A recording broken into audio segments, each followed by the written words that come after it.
Pabasi.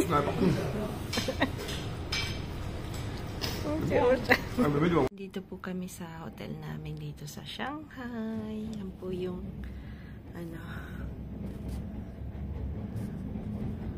yan po yung namin, view namin dito. Maingay lang yung train. Pero hanggang po 11 o'clock lang naman yata or basta ako nakatulog. Ayan sa baba. Namin ng ganito po dito. Yan si Frank. So, tingnan niyo po ang daming Ha? Oui.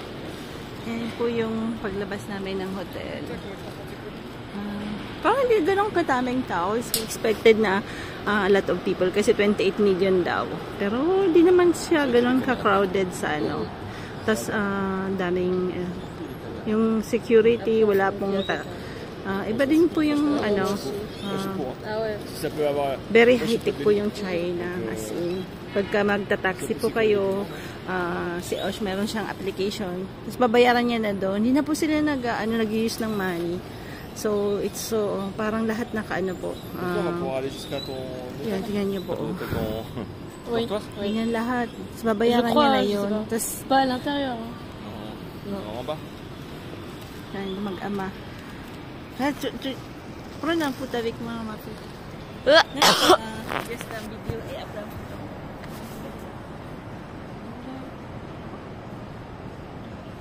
On va pas Océane. Photo, alors je coupe la vidéo, hein. Na naman tong Frankie na to. Ayan si Bios. Yan po yung hotel namin. Ay, sorry. Yan yung hotel namin. Lang. Murahin lang yung hotel namin. Hindi yung lang po kami. Excited. Ça fait longtemps.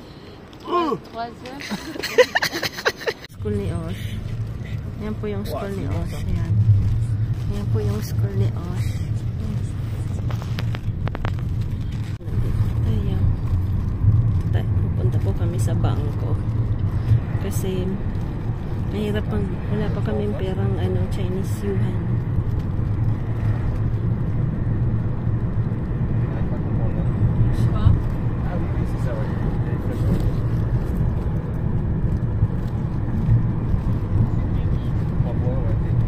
Bilis magpatakbo ni Marong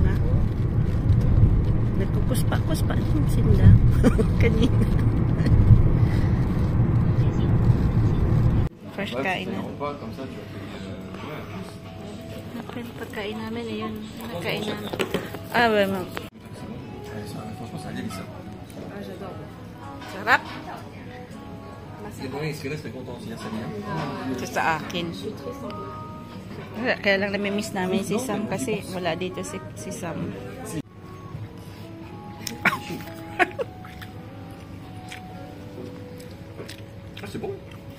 Naman, may bus na naman. Kakaibang bus dito. Oh. Kaya si Frank to. Ng fruits. Yung raisin nila walang laki. Yan. Tapos si Frank. Himik naman pala dito. Wala nang ganong tao. Tingnan nyo naman. Tapos ang linis. Malinis sa kanila. Walang mga meron ding basura pero hindi kumbaga sa lahat ng loob. Yung isang entrance ng ni Osh School. Kasi ito naman park. Ang laki ba? Ay, naku, laki. Laki ng isda doon, no? Kawawa. Naman kaibigan si Osh. Kaibigan si Osh, oh. Ay, cute.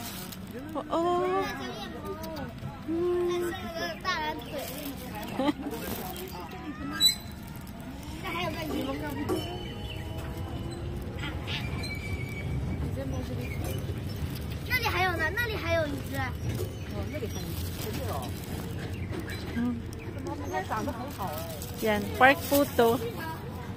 Yan, pero maraming mga kung ano-ano, ha?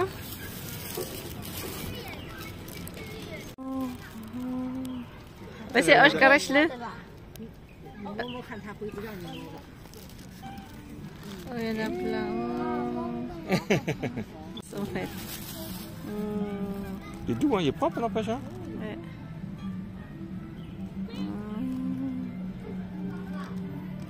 Après, ils sont pas maigres. Hein. T'as vu comment l'autre, il est pas tapouf.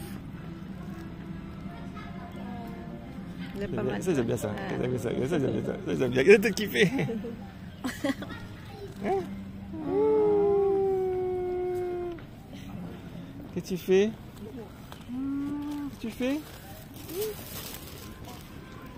Yan po yung park dito.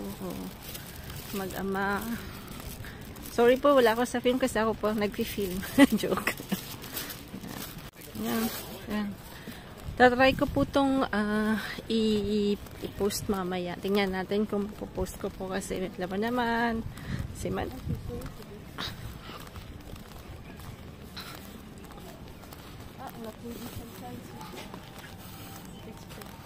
Ah, c'est fait exprès ça?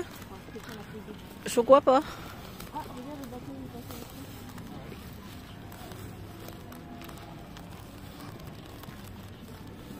Wow! Look the flower! Regarde, les belles de fleurs. C'est quoi comme fleur ça? Les belles.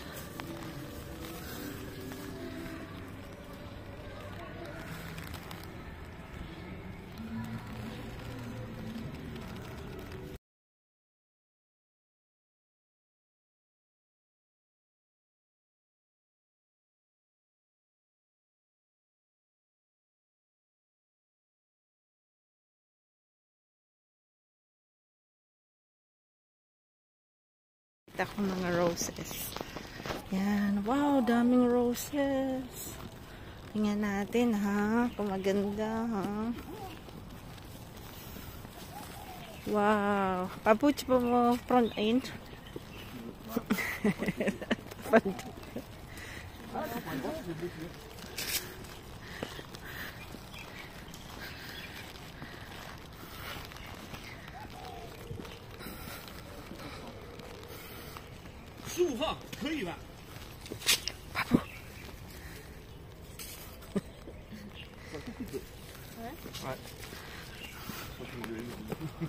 Duko ikwai kay bato piki.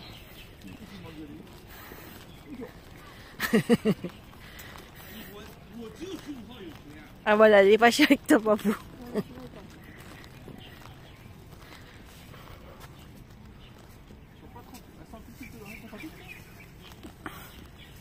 Umayin ko daw.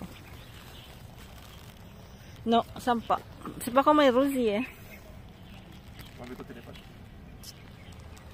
Bilamus, you know? Ah, doon may nagkakarate kid. Nagkakarate kid doon. Mahilig sila sa ganyan-ganyan.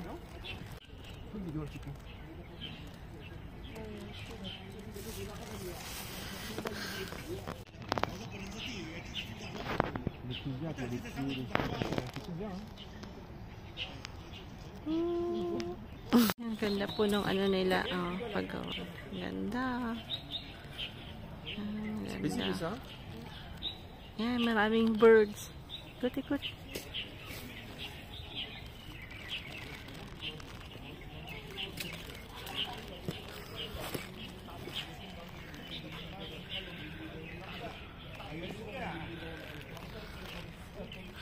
Ang tatay.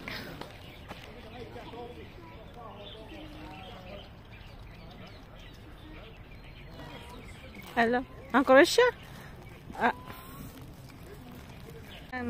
Gusto ni Frank mag-boat? Hindi. Uwi na kami. Paggabi na rin. Coolness Osh. Puti na lang pinapasok kami ng gwardiya. Mabait. Yan, mayroon silang... Yan, may bus. May bus.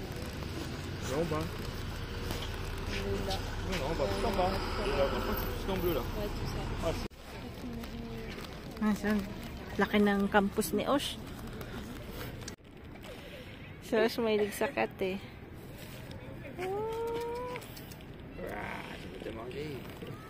Ito rin pala sa Pinas, tingnan mo, naglabas yung mga estudyante. Dito lang din nila linagay yung mga linabhan nila. Aba, parehas lang pala sa Pinas. Seryoso. So, yan, laki ng campus ni Osh. Punta na po kami doon sa pinatutulugan niya. Doon. Papunta kami sa laki ng campus ni Osh. Tingnan mo. Tulugan niya. Ito po yung ano niya. Building niyang tinutulugan. Maganda rin. Ito na ay.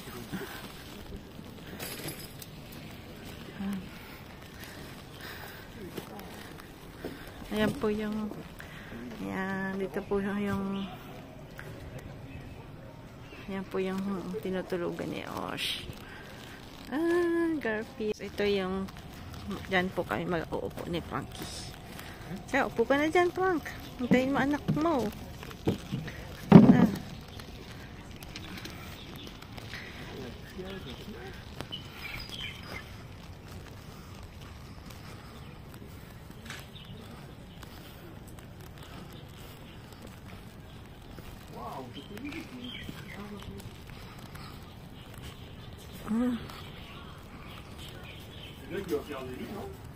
What? Ang dami rin pong mga linabhan ng estudyante. Oh. Tingnan nyo naman. Gosh.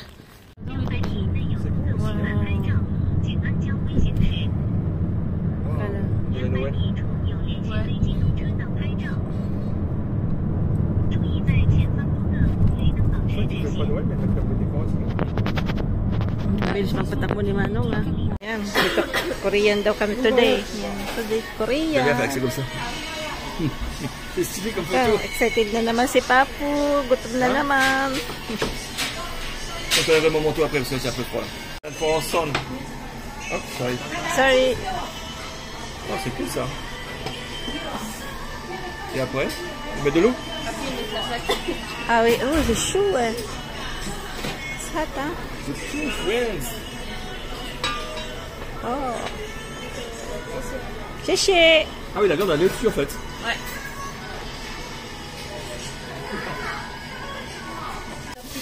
My mom has a YouTube channel. Really? Yeah. I want to follow. No, don't follow. Faster, faster. Okay, finish now. No?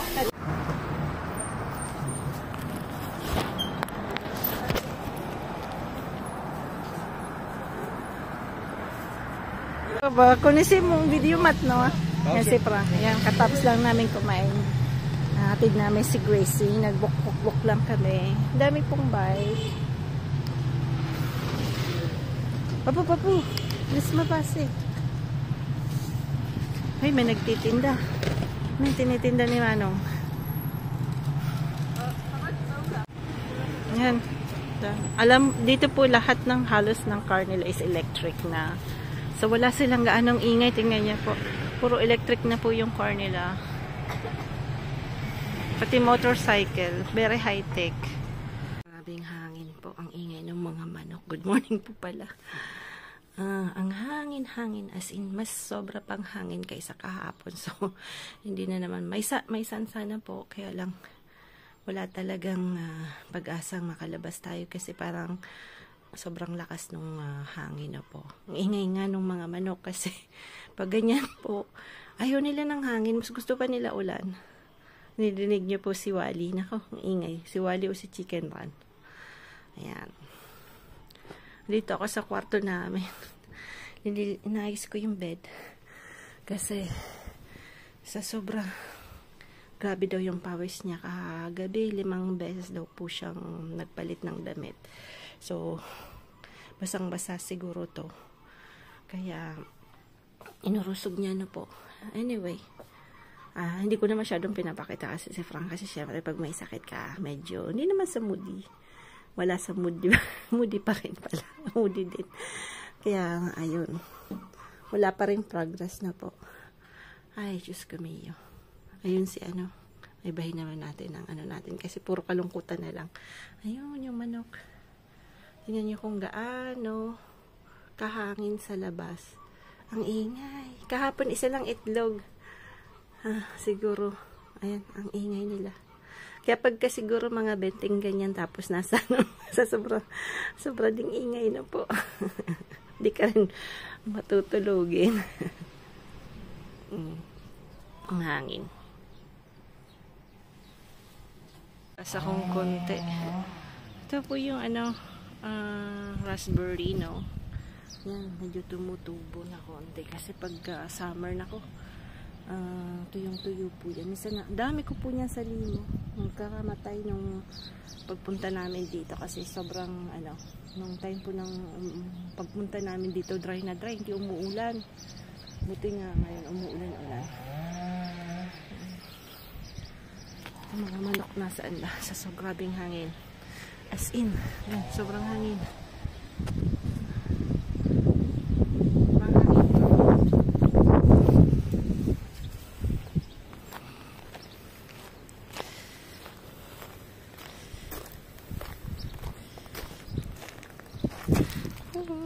Yan. Sarap sana sa labas, kaya lang sobrang lamig. Share ko lang yung passion ni Osh na po. Wala akong may vlog. Wala pa akong mahilig po siya sa na magagawa ng ganito. Yan po yung niya. Yung passion niya. Bali, bumibili po kami ng mga yung pang ganito, no, sa marketplace na po. Para mura lang yung mga linens, mga ganon. Yung dami niyan. Pala yan. Mga ganito niyan. Yan. Nabibili ko po sa marketplace. Tsaka sa flea market na po. Yan po yung hilig niya. Mga ganyan. Try nga po siyang benta sa sa Vinted. Dami yan. Dami pong mga kung ano-ano. Tignan niyo to si Tortoro. Ganda. Pagka yan din mga gift niya sa mga lolo't lolo niya na po. Mahilig po siya sa grunui. Mahilig po siya sa frog na po kasi hilig ni ma'am ng lola. Ayan. Mahilig niya pong gawin na ganyan. So, ang daming klaseng may bag din po siyang ginawa. Tapos mahilig po siya sa books. Magbasa. Yan po yung mga collection niyang books. Ayan. Mahilig siya sa books. At meron din po siyang mga rin papakita ko mamaya. Yan. Hapon isa lang yung itlog. Ngayon 3. Kinuha ko na kanina yung yung 2. Hindi ko malinisan yung dito kasi mahangin na po. Tapos ito, tingnan nyo. Paano na yung bulaklak.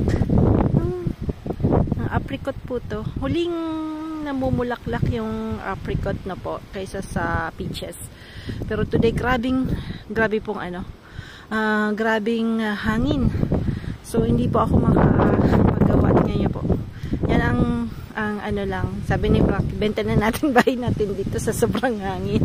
Grabe talaga po ang hangin. As in, sobrang hangin. Yung grapes, nagkakaano na rin. Tingnan nyo to. Nagsisimula na siya. Tingnan nyo. Tingnan nyo po. Ayan. Sisimula na. At least, mabago na yung niya. Galing. Ibig sabihin talaga, pa-summer na. Ayan. Kaya lang sobrang hangin. Yun lang po yung region namin dito. Sobrang hangin. Naiinip po ako sa loob. Di ko alam kung anong gagawin ko. Kaya, Diyos ko miyo. Yun po ang mahirap. Si Frank.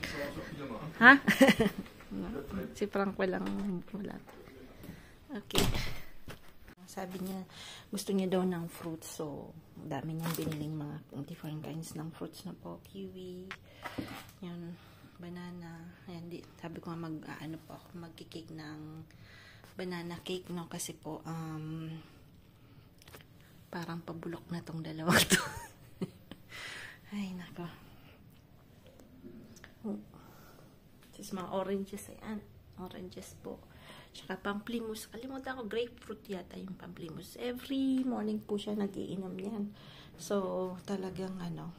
Ayun, may nagpapa-shoutout po. Naku, hindi ko na mahanap. Ano po, hindi ko na mahanap. Sabi ko, next video for, ano, ayan, sister, ano po yun, isa po nating kababayan, ano po. Parang sa California rin po siya, no? Kasi alam mo, yung memorya ko, gawa ng ang dami kung ano-anong nangyayari. Tapos isang umalis pa po. Ang hangangin-hangin pa naman. Alam mo, pag nanay ka talaga, mayroon daw po kasi sa Toulouse na parang, ngayon po kasi yung season ng, ano, parang festival, may mga mask festival na po dito sa France. So, pumunta siya doon ngayong weekend sa friend niya.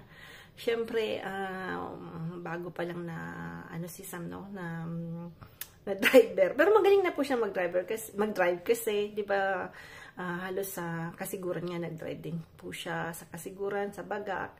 Talagang tiningnan ni Frank na ano siya po na medyo ang tawag nito yung ano siyang driver na po, yung hindi kaskasero. Pinagsasabihan siya pagka yung pinagpapayuhan siya. Kaya gusto makita ng papa niya yung pagdadrive niya. Kaya pinag-drive talaga siya sa Pilipinas na po kasi mahirap talaga mag-drive sa Pinas. Anyway, ayun, bago na naman yung ano ko. Basta po, shoutout po. Pag nakita ko po, mamaya yung nagpapa-shout, sa shoutout ko po ulit na po. Bali, sister, shoutout po sa inyo. Maraming pong salamat. At sa lahat pong nag-message tungkol kay Frank,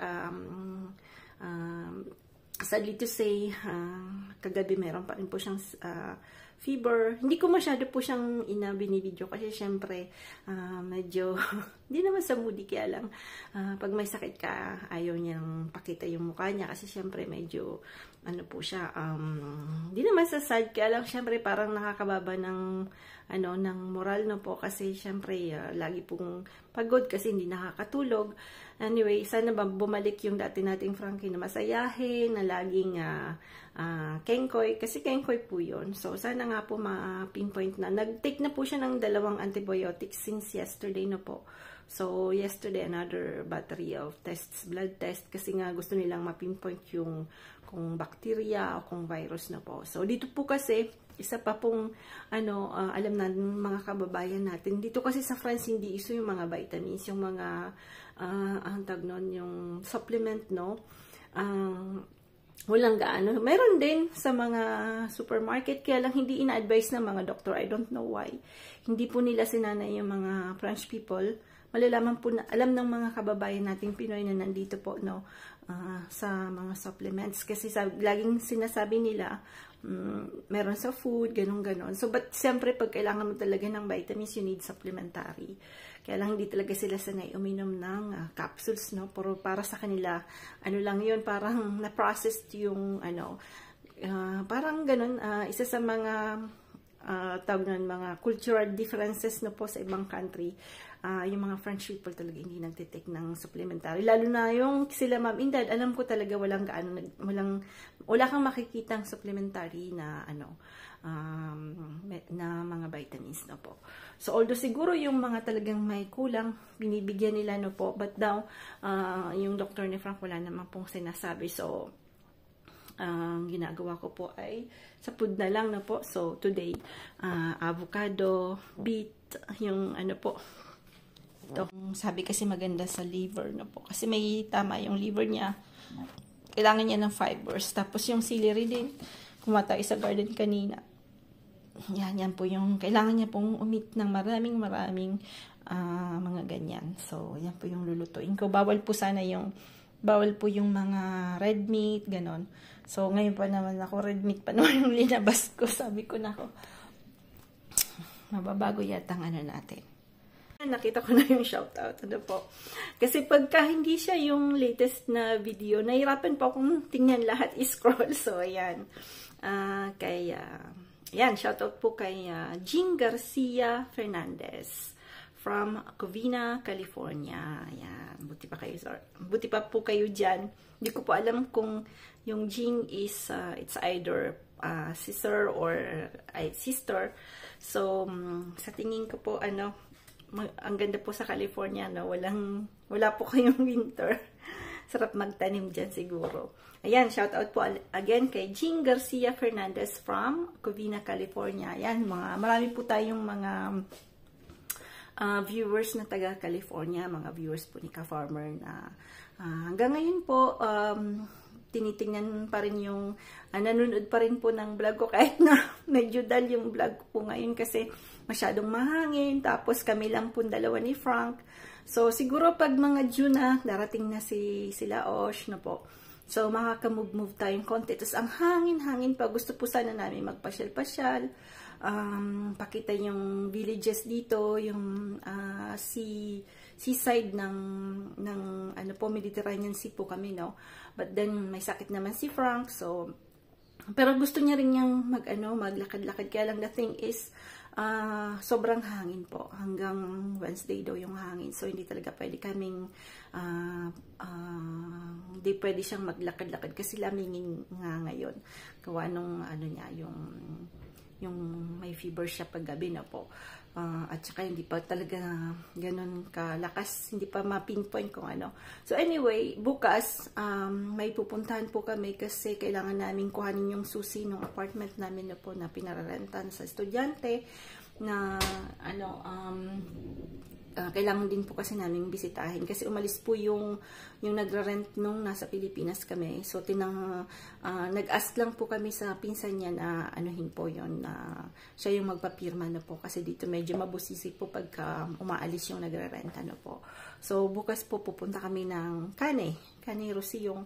Malapit din po yung sa dagat pero nasa village po kasi sila nakatira. So dadaan lang po kami, kukunin namin yung susi. Kaya lang mahangin pa rin bukas. May flea market sana po bukas. Kaya lang pag mahangin na ganyan, ako, parang po yung flea market, walang gaanong tao. Yung mga nagsisell ay medyo, minsan, syempre, pagka sunny, siyempre good humor yung mga tao. Pag mahangin, minsan nahuhulog po yung mga yung mga lamp nila. Kaya minsan ayokong pumunta po kasi sobrang lamig nung hangin. Tingnan natin kung medyo bumaba yung hangin bukas, hindi masyadong gaan kalakas kasi today talagang sobrang lakas. Itry po natin kung sana yung di na ganun kalakas mag-flea market tayo para maiba naman po. Tapos yun lang po yung mga pwede natin gawin kasi no gardening hindi pa rin sa sobrang lakas ng hangin. Ganun. Kala mo po may bagyo. Mayroon pa naman po kaming chimney, di ba? Naku, talagang maririnig mo yung parang may umuugong sa yung nung fireplace na po. So, ilang araw na rin po yan. Mula nung huminto ng umulan, puro hangin naman po kami. So, sabi ni Frank, nako, ba't dito tayo bumili ng bahay? Ay, naku, walang moral po yung asawa ko gawa ng syempre. Sabi niya, sana nag-stay daw kami ng matagal sa Pinas na po. Ayan. Omelette lang po kami ngayong gabi. Kanina po, hindi ko na pala na yung inuto ko sa kanya. Malis po kasi si Sam papuntang Toulouse. So, ito naman si Frank. Kami lang na dalawa. So, sabi niya, egg. Gusto niya daw na egg. Egg.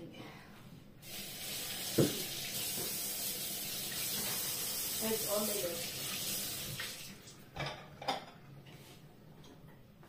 Lalagyan natin ng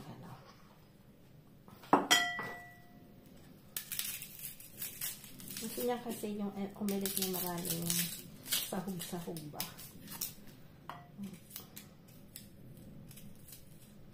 Pero anong oras na? Alas 4 na. At least wala pa rin siyang fever. Baka yung yung antibiotic gumagana, no? Sana nga. So, karing hangin pa rin. Ay. Yun po ang mahirap dito sa amin. Sobrang hangin sa Perpignan.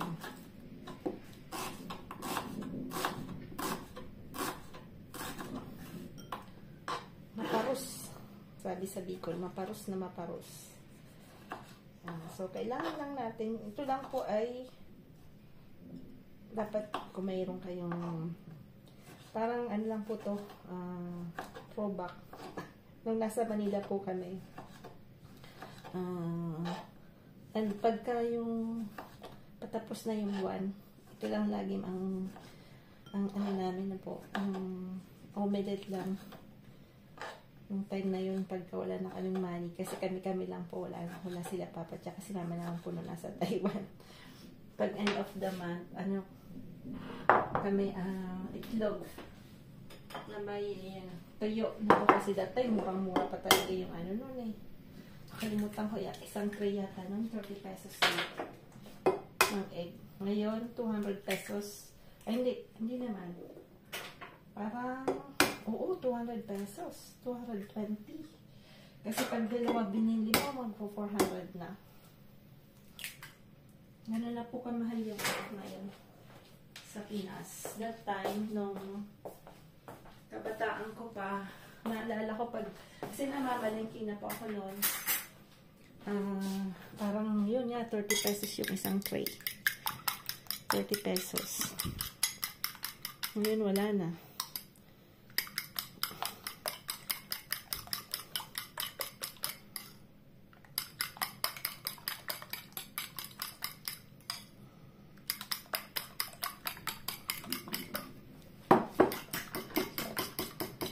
Tatlo yung itlog na yun ng ating mga manok. Wala akong fresh parsley. Kasi pinain nila. Kailangan ko pong magtanim ulit. Kasi masarap po yung persil tawag dito. No? Sarap siya. Wala na rin ako ng asin.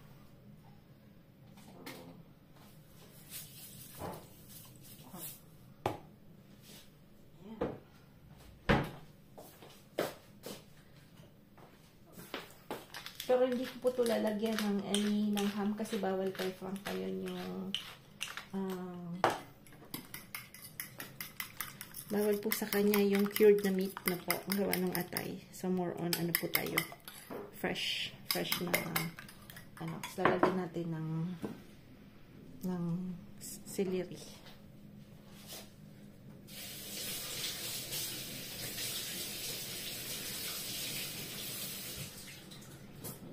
Siya naman po, hindi siya, at pag alam niyo maganda sa katawan, hindi po siya maselan, po.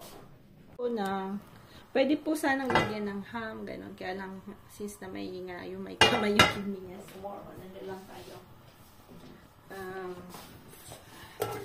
Fresh na lang, no?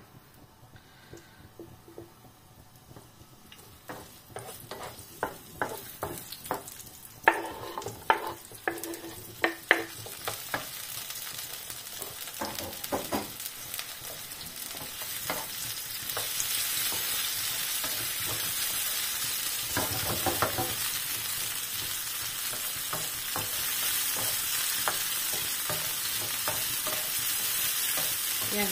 Sarap naman po talaga yung omelette na po. Yung lalo na pag kami nakaginis na namin yung omelette din.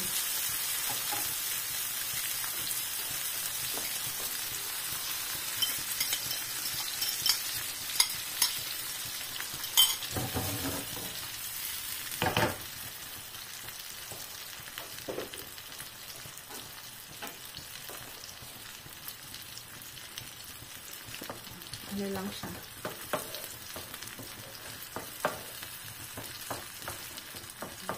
Yung France gusto nila yung bubbles. Pero hindi dry na po. Yung gusto ng mga French. Hindi siya dry. Gusto nila bubbles. Parang mabasa-basa. Yan ang gusto nila. Kanya-kanya talagang gusto yan.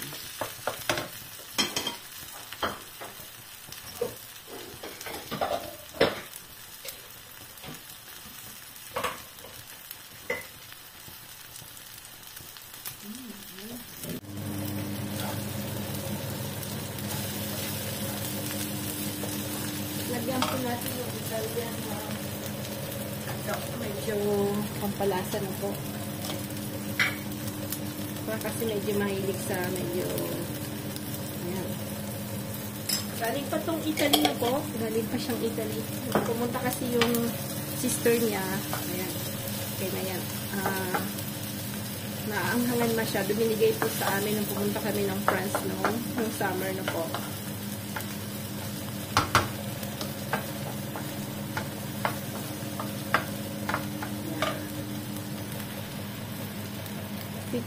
Quick ano lang po to.